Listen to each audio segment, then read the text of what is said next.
அனைவருக்கும் வணக்கம். மற்றும் ஒரு இனிய காணொலி காட்சியின் வாயிலாக உங்கள் அனைவரையும் சந்திப்பதிலே நான் பெருமகிழ்ச்சி கொள்கிறேன்.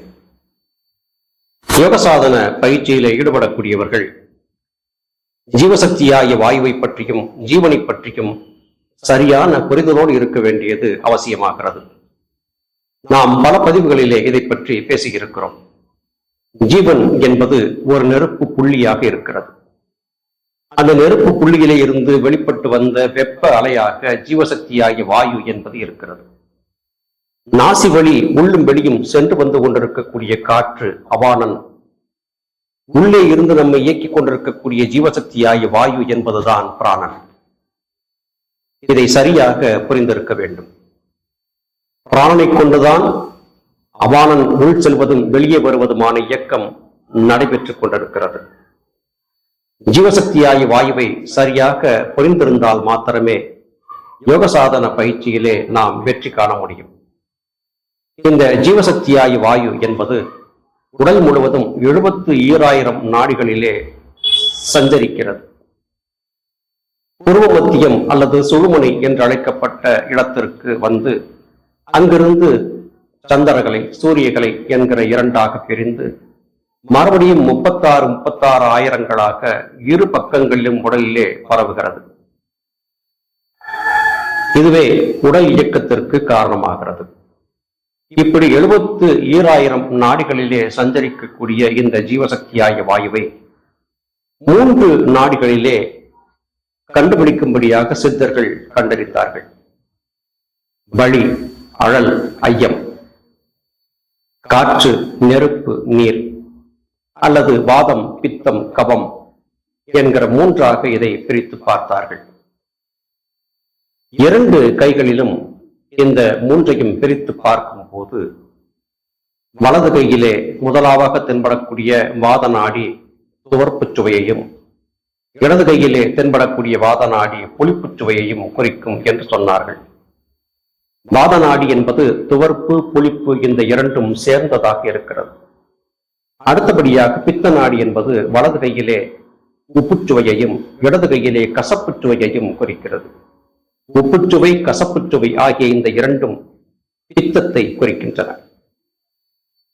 அடுத்தபடியாக வலது கையிலே கவநாடி என்பது இனிப்புச்சுவையையும் இடது கையிலே கவநாடி என்பது காரச்சுவையையும் குறிக்கிறது. இப்படி 2 கைகளிலுமாக இருக்கக்கூடிய இந்த 3 வாதபித்த கவநாடிகள் உடல் முழுவதுமான இயக்கத்தை கட்டுப்படுத்துகின்றன. இவற்றை கொண்டே உடல் இயக்கம் என்பது சீரமைக்கப்படுகிறது. இந்த 6 நாடிகளிலே காட்டக்கூடிய 6 சுவைகளை கொண்டே 7 தாதுக்கள் உடலிலே உருவாக்கப்படுகின்றன. இந்த 7 தாதுக்களை பற்றி பெரிதாக ஆராய வேண்டிய அவசியமில்லை. 6 சுவைகளை சரியாக வைத்துக் கொண்டாலே இந்த 7 தாதுக்களும் சரியாக இயங்கிவிடும். சரி, இந்த வாதம், பித்தம், கபம் அல்லது காற்று, நெருப்பு, தண்ணீர் இந்த 3ஐ கொண்டு நம்முடைய உடலிலே என்ன எல்லாம் நடக்கிறது என்பதை பார்க்க வேண்டும். 5 பூதங்களிலே இந்த 3 பூதங்களும் முக்கியத்துவம் பெறுகின்றன. மீதியாக இருக்கக்கூடிய மண் மற்றும் ஆகாயம் ஆகிய பூதங்கள் நம்மால் கட்டுப்படுத்த முடியாதவை. மண் என்கிற பூதம் நம்முடைய முழு உடலையும் குறிக்கிறது. நீர் என்பது உள்ளிலே ஓடிக்கொண்டிருக்கக்கூடிய குருதி ஓட்டத்தை குறிக்கிறது. நெருப்பு என்பது நம் உடலை இயக்கிக் கொண்டிருக்கக்கூடிய ஜீவனின் தத்துவத்தை குறிக்கிறது. காற்று என்பது இவை சீராக இயங்குவதற்கு தேவையான கட்டமைப்பை உருவாக்குகிறது. இப்படித்தான் நமது உடலிலே நெருப்பு, நீர், காற்று ஆகிய 3ம் செயல்பட்டுக் கொண்டிருக்கின்றன. அண்ட சராசரங்கள் முழுவதுமே இந்த இயக்கம்தான் அண்டங்களில் இருக்கக்கூடிய உயிர்களை எல்லாம் இயக்கிக் கொண்டிருக்கின்றன. நாம் ஆகாயத்தை அண்ணாந்து பார்க்கிறோம். மேகங்கள் வேகமாக ஓடிக்கொண்டிருக்கின்றன. அந்த மேகங்களுக்குள்ளே நீர் இருக்கிறது என்று சொன்னால் நம்மால் நம்ப முடியவில்லை. வெண்மையாக இருந்த மேகம் திடீரென்று கருக்கிறது. கருத்த மேகம் அடர்த்தி அதிகமாகி மழையாக பொழிகிறது. மழை பொழிவிற்கு கருமேகங்கள் காரணமாகின்றன. வெள்ளையாக இருந்த அந்த மேகம் எப்படி கருமை நிறமாக மாறியது? தண்ணீரின் உண்மையான நிறம் கருமை நிறம்தான். ஆழியில் புக்கு நீர் முகுந்து கூட ஆட்சேரி என்று ஆண்டாள் நாச்சியார் பாடுகிறார். கடலிலே புகுந்து நீரை முகந்து மேகமாக மாற்றக்கூடிய காரியத்தை எது செய்கிறது? நெருப்பு செய்கிறது, வெப்பம் செய்கிறது. கதிரவனின் கரணங்கள் காரணமாக கடல் நீர் ஆவியாகி அல்லது ஏரி நீர், குளத்து நீர் ஆவியாகி மேகமாக மாறுகிறது. அந்த மேகத்திற்குள்ளே தண்ணீர் இருக்கவில்லை. எப்படி அந்த மேகம் திடீரென்று தண்ணீரை கொட்டுகிறது? இதை ஆராய்ந்து பார்த்தால் பராபரத்தின் இறைவனின் படைப்பை நாம் வியக்காமல் இருக்க முடியாது. மேகத்திற்குள்ளே தண்ணீர் இருக்கிறது என்று வைத்துக் கொள்வோம். ஆகாய விமானங்கள் மேகத்திற்கு ஊடே பறந்து செல்கின்றன. தண்ணீர் இருந்தால் அது விமானத்தின் மேலே தண்ணீரை பீச்சி இருக்க வேண்டுமே, அல்லது தண்ணீர் கட்டிகளாக பாறைகளாக இருந்தால் விமானத்திலே அது மோதி இருக்க வேண்டுமே. இப்படி எதுவுமே நடக்கவில்லையே. மேகம் வெறும் காற்று பொதியாக மாத்திரமே இருக்கிறது. நிறம் மாறிய புகையோடு கலந்த காற்று பொதியாகவே இருக்கிறது. அந்த காற்று பொதி அடர்த்தி அதிகமாகி கருமேகங்களாகி ஒன்றோடு ஒன்று அழுந்தி மோதும் போது பெருவெடிப்பு, மின்னல் ஏற்படுகிறது, நெருப்பு உருவாகிறது. இங்கே சரியாக பாருங்கள், காற்றும் தண்ணீரும் கலந்து மேகமாக இருக்கிறது. அந்த மேகம் அழுந்தும் போது நெருப்பு என்கிற வெப்பம் உண்டாகிறது. இந்த மூன்றும், இந்த காற்று, நீர், நெருப்பு, இந்த மூன்றும் ஒன்றோடு ஒன்று கலந்து மறைந்து இருக்கின்றன. 5 பூதங்களும் ஒன்றுக்குள் ஒன்று அடக்கமாகி இருக்கின்றன. பூமி என்று வைத்துக் கொண்டால் அந்த பூமிக்குள்ளே காற்று, நீர், நெருப்பு, ஆகாயம் என்கிற தத்துவங்கள் கலந்தே இருக்கின்றன. நீர் என்று சொன்னால் நீருக்குள்ளே காற்று, நீருக்குள்ளே நெருப்பு, நீருக்குள்ளே ஆகாயம், நீருக்குள்ளே பூமி, இவையெல்லாம் கலந்தே இருக்கின்றன. திடமாக இருக்கக்கூடிய பொருட்களை நாம் மண்ணோடு ஒப்பிடுகிறோம். தண்ணீர் கட்டியாக இறுகி போன போது அது மண் தத்துவத்தை போலவே இருக்கிறது, உருகும் போது நீராக மாறுகிறது. 5 பூதங்களும் ஒன்றுக்குள் ஒன்று கலந்தே இருக்கின்றன. இந்த 5 பூதங்களிலே குறிப்பாக உலக இயற்கையை முழுமையாக இயக்கக்கூடியது இந்த நெருப்பு, தண்ணீர், காற்று என்கிற இந்த மூன்றும் தான். இது நம் உடலுக்குள்ளேயும் இருக்கிறது. எப்படி என்று பார்க்கலாம். சந்திரகலை, சூரியகலை, சுழுமுனை என்று குறிப்பிடுகிறோம். சந்திரன் என்பது நீரையும், சூரியன் என்பது நெருப்பையும், சுழுமுனை என்பது காற்றையும் குறிக்கிறது. என்ன இப்படி சொல்லுகிறீர்கள்? சுழுமுனை என்பதை நெருப்புக்கண் என்று தானே சொன்னார்கள், நீங்கள் அதை காற்று என்று சொல்லுகிறீர்களே என்று என்ன தோன்றும். நெருப்பு அங்கே எப்படி மூழ்கிறது? சந்திரகலை, சூரியகலை இல்லாது போய்விட்டால் புருவ மத்தியத்திலே நெருப்பு மூழாது. சந்திரன் என்கிற தண்ணீர், சூரியன் என்கிற நெருப்பு, இந்த இரண்டும் ஒன்றாக இணைந்த போதுதான் புருவ மத்தியம் என்கிற 3வது கண்ணாகிய லலாட கண்ணிலே நெருப்பு மூழ்கிறது.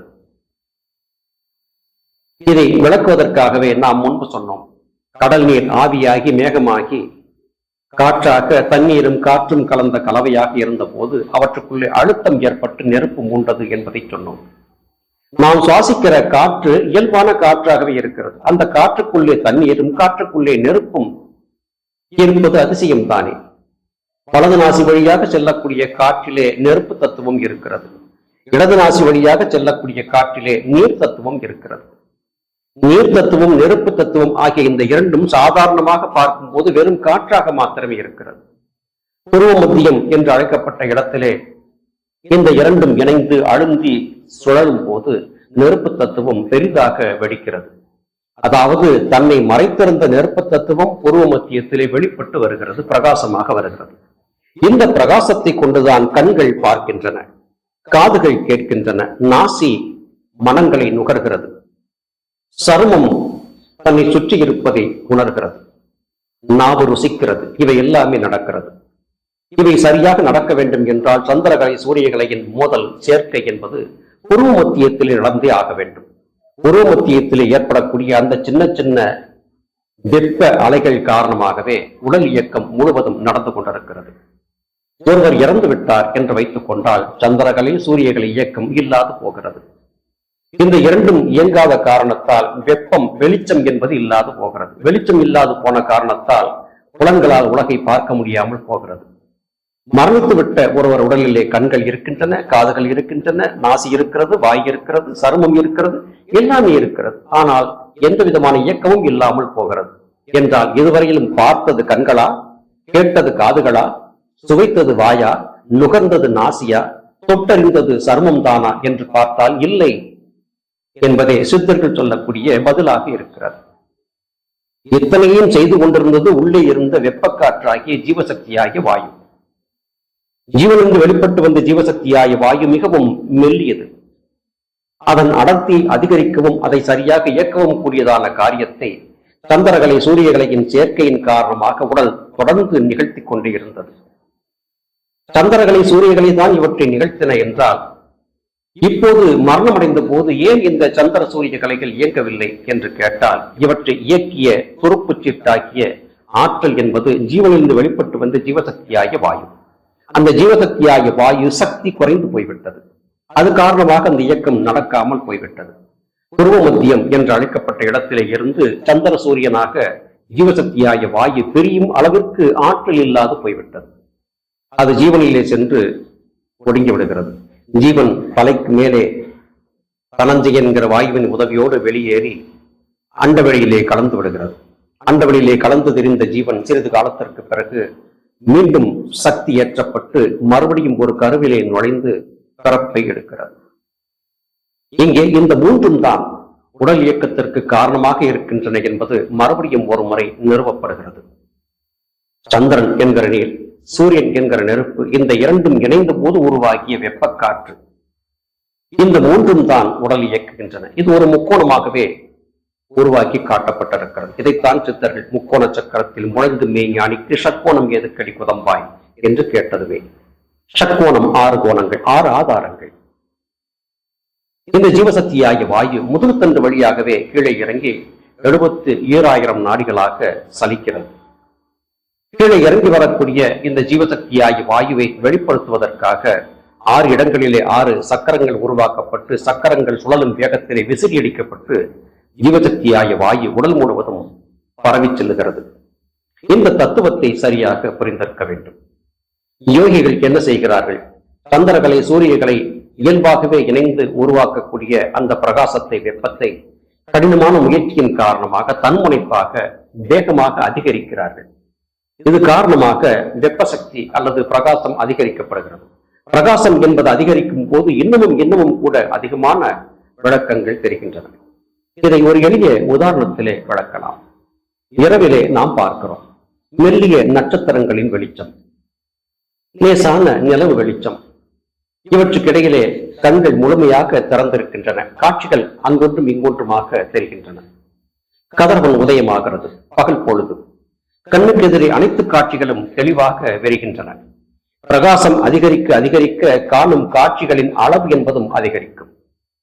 நமக்குள்ளே உருவாகக்கூடிய ஜீவசக்தியாகிய வாயுவின் பிரகாசம் அதிகரிக்கும் போது அண்ட சராசரங்களையும் அமர்ந்த இடத்திலே இருந்தே பார்க்க முடியும் என்பதை சித்தர்கள் கண்டுபிடித்தார்கள். என்ன? இதை பயிற்சி செய்யும் போது ஏற்படக்கூடிய வெப்ப அதிகம் காரணமாக உடலிலே பலவிதமான துன்பங்கள் ஏற்படும். ஒரே வேளையிலே திடீரென்று பிரகாசம் அதிகரித்து விட்டால் இந்த உடலால் அதை தாங்க முடியாது. எனவே மெல்ல மெல்ல இந்த யோக பயிற்சியை செய்து வெப்பத்திற்கு ஏற்றபடியாக உடலை மாற்றி அமைக்க வேண்டும். இப்படி புதிதாக உடலிலே யோக பயிற்சியின் காரணமாக உருவாகக்கூடிய வெப்பத்தை சுத்த உஷ்ணம் என்று திரு அருட்பிரகாச வள்ளலார் குறிப்பிடுகிறார். ஒரே நாளில் இவற்றை வள்ளலார் சாதித்து விடவில்லை. ஒரே நாளில் இவற்றை எல்லாம் சித்தர்கள் சாதித்து விடவில்லை. நீண்ட நெடிய காலம் இடைவிடாது செய்திருந்த பயிற்சியின் காரணமாக இவற்றை சாதித்துக் கொண்டார்கள். அப்படியும் அதிகரித்து வந்த வெப்பத்தை தனித்துக் கொள்வதற்காக சுனைகளிலே, ஆறுகளிலே, குளங்களிலே வீழ்ந்து குளித்து தேக வெப்பத்தை தனித்துக் கொண்டார்கள். ஆனால் இன்றைக்கு வீட்டிலே ஒரு சிறிய பாத்திரத்திலே தண்ணீரை வைத்து கோலையால் மொண்டு குளிக்கும்படியான சூழ்நிலை ஏற்பட்டிருக்கிறது. அன்றைக்கு சித்தர்கள் அதிகரித்த வெப்பத்தை தண்ணீரிலே அமிழ்ந்திருந்து தனித்துக் கொண்டார்கள். அவர்கள் செய்ததைப் போல வேகமான பயிற்சியை சாமானியர்களாக இருக்கக்கூடிய நாம் செய்தால் குவளை தண்ணீரிலே குளிக்கக்கூடியவர்களுக்கு அந்த வெப்பம் தணியக்கூடிய தன்மை இல்லாது போய்விடும். எனவே சித்தர்கள் மகான்கள் சொல்லி இருந்த நேரத்தை காட்டிலும் குறைந்த நேரத்திலே அதிகமாக பயிற்சிகளை செய்து பழக வேண்டும். 1.5 மணி நேரம் யோக பயிற்சி செய்யக்கூடியவர்கள் 24 நிமிடங்கள் ஒரு நாழிகை பொழுது என்பதாக மெல்ல மெல்ல மெல்ல மெல்ல யோக பயிற்சியை பகிர்ந்து செய்ய வேண்டும். அப்படி செய்யும் போது உடலுக்குள்ளே இருக்கக்கூடிய வெப்ப தத்துவம் மெல்ல மெல்ல அதிகரிப்பதால் எந்த விதமான தீம்பும் இந்த உடலுக்கு இல்லாத ஆகிவிடுகிறது. இந்த 3 நாடிகளுக்குள்ளே இத்தனை ரகசியங்கள் பொதிந்திருக்கின்றன. இது உண்மையிலேயே பரம ரகசியம்தான். இதை சரியாக புரிந்து கொண்டு விட்டால் உங்கள் உடலை காப்பாற்றி உங்கள் ஆன்மாவை காப்பாற்றி முத்தி மோட்சத்தை பெற முடியும். நிச்சயமாக இது சாதிக்கக்கூடியதுதான். பரம ரகசியத்தை புரிந்து கொள்ளுங்கள், வாழ்க்கையிலே வெற்றி காணுங்கள், முத்தி மோட்சத்தை பெறுங்கள். மீண்டும் மற்றும் ஒரு பதிவிலே உங்களை சந்திக்கிறேன். அதுவரையிலும் நன்றி, வணக்கம்.